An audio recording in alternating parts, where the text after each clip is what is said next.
Welcome दोस्तों। आज मैं आपको बताने जा रहा हूँ कि सपोर्ट और रेजिस्टेंस क्या चीज़ होती है, कैसे वर्क करते हैं, क्या इनका काम होता है।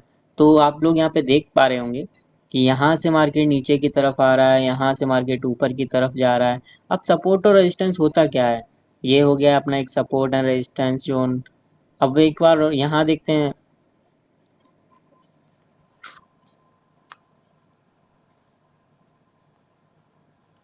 ये trend line support and resistance हो गया।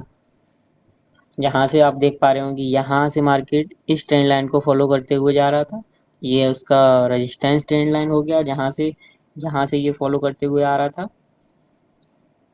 ये इसका रेजिस्टेंस ट्रेंड लाइन हो गया। मार्केट इस एरिया से लेके और यहाँ तक पूरा इसको फॉलो करते हुए आया है। चलिए आप देखते हैं कि सपोर्ट और रेजिस्टेंस होता क्या है। ये टाइप्स ऑफ सपोर्ट और रेजिस्टेंस। सबसे पहले तो हम देखते हैं कि सपोर्ट रेजिस्टेंस होता ही क्या पर।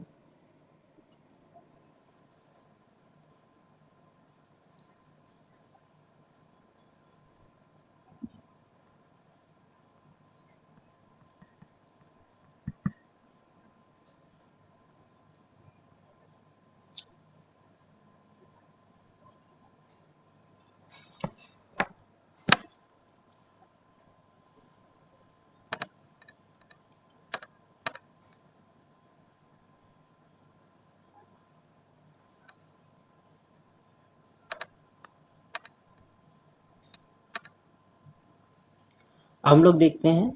चलो ये जानते हैं कि सपोर्ट और रेजिस्टेंस आखिर होता क्या है और ये वर्क कैसे करता है और इसके कितने टाइप होते हैं, ये कितने प्रकार का होता है।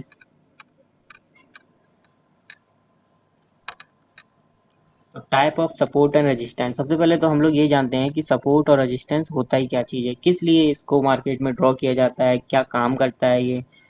देखो, मान लो सपोर्ट, किसी का सपोर्ट क्या चीज़ हुआ है। ये एक लाइन हमने खींच दिया है। मान लो ये मेरा एक सपोर्ट जोन है, ऊपर है रेजिस्टेंस। जब हम किसी बॉल को इस सपोर्ट के आके मारते हैं, मान लो जमीन पे मारते हैं, तो ये क्या करता है, ये ऊपर की तरफ आता है। अब जितना इसका रेजिस्टेंस होगा, जितनी इसमें पावर होगी, मान लो ऊपर कोई छत है, ये छत से टकराएगा, तो फिर ये कहाँ आएगा, नीचे की तरफ ही तो आएगा। मान लो अपने सपोर्ट की तरफ ही तो आएगा। हमको क्या पढ़ाया जाता है कि ये सपोर्ट है, ये रेजिस्टेंस है। प्राइस जब इसके ऊपर जाएगा तो हम लोगों को कॉल बाई करना है या शेयर को ले लेना है, क्योंकि फिर ये ऊपर की तरफ चलता जाएगा। ये सपोर्ट ब्रेक करता है तो मार्केट नीचे की तरफ आएगा। तो ऐसा बिल्कुल भी नहीं होता, ये सब गलत पढ़ाया जा रहा है। अगर ऐसा होने लगे तो सब लोग पैसे कमाने लगे। ज़्यादातर क्या रहता है कि अगर ये मार्केट यहाँ से चल के यहाँ रेजिस्टेंस जोन में गया तो कुछ ना कुछ तो इसमें रुकावट आएगी। ऐसा तो नहीं कि ये फाड़ के सीधा ऊपर चला जाए, क्योंकि यहाँ पे भी कोई बैठा हुआ है। इस जोन पे भी कुछ बैठे हुए हैं जो चाह रहे हैं कि नहीं, मार्केट नीचे की तरफ आए, तब उनका प्रॉफिट होगा। तो यहाँ पर जो होते हैं उनको बोलते हैं हम सेलर लोग।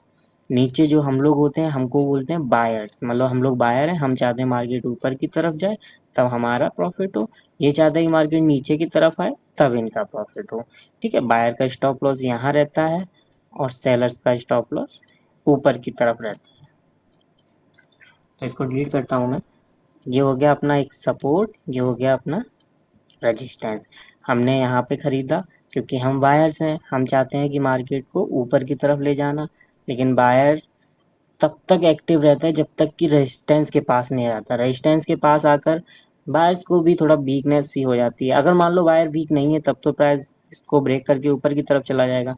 लेकिन यहाँ पर जो सेलर्स रहते हैं वो मार्केट को नीचे की तरफ लेके आते हैं, जिससे कि इनका प्रॉफिट हो सके।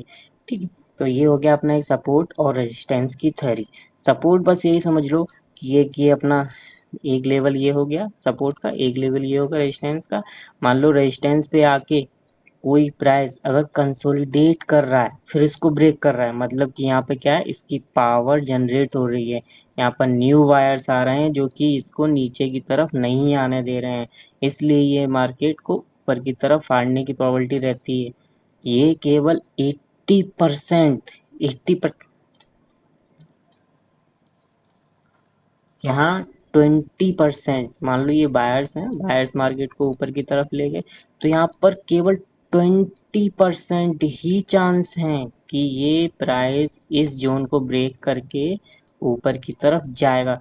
बाकी 80% कंडीशन में ये होता है कि मार्केट रिवर्स करती है और बायर्स का स्टॉप लॉस हिट करता है, जिससे सेलर्स को प्रॉफिट होता है। सीधा से यही थ्योरी होती है। अगर जब तक मार्केट ऊपर की तरफ जाता जाएगा तब तक तो सेलर्स को कोई प्रॉफिट ही नहीं होगा ना। मान लो मार्केट ऊपर जा रहा है तो सेलर जो यहाँ पे बैठे हैं इनका एसएल यहाँ है तो उनका तो एसएल हिट हो जाएगा।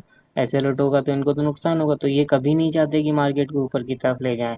ज़्यादातर देखा होगा कि जब मार्केट चढ़ता है तो बहुत स्लो स्लो स्लो स्लो चढ़ता है, गिरता है तो सडनली नीचे की तरफ ले जाता है। ये 80% चांस रहता है, चढ़ने से ज़्यादा गिरने का चांस 80% रहता है। तो इसको बोलते हैं सपोर्ट, उसको बोलते हैं resistance.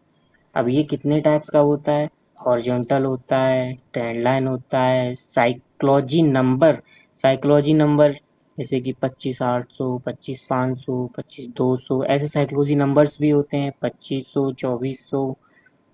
Dynamic support and resistance में क्या आता है? डायनामिक में आ जाता है अपना RSI, MACD, Bollinger band, EMA। Basically ज़्यादातर EMA लोग यूज़ करते हैं, मैं भी उसे ही यूज़ करता हूँ। तो मैं अपनी एक 9 एंड 15 EMA की स्ट्रेटजी बताऊंगा, तो वाली वीडियो भी आप देख लेना। और फिबोनाची मुझे सबसे बढ़िया लगता है, सबसे बेटर लगता है, क्योंकि इस पे लेवल निकालना बहुत आसान होता है। अगर मान लो प्राइस ऊपर की तरफ चढ़ रहा है तो हम वहां से रिजेक्शन पकड़ते हैं, हम यहाँ से लेके यहाँ तक फिबोनाची प्लॉट करते हैं और इसका 0.5 या 0.6 के लेवल को एज अ सपोर्ट मार्क कर लेते हैं। मार्केट अगर यहाँ पे आके कंसोलिडेट करता है और ऊपर की तरफ जाने का 100 नहीं, वैसे 100% तो कुछ मार्केट में होता नहीं, 80% मान लेता हूँ मैं। ऐसा मैंने तो कई बार देखा है, तो 80% चांस रहता है कि मार्केट रिवर्स कर जाए।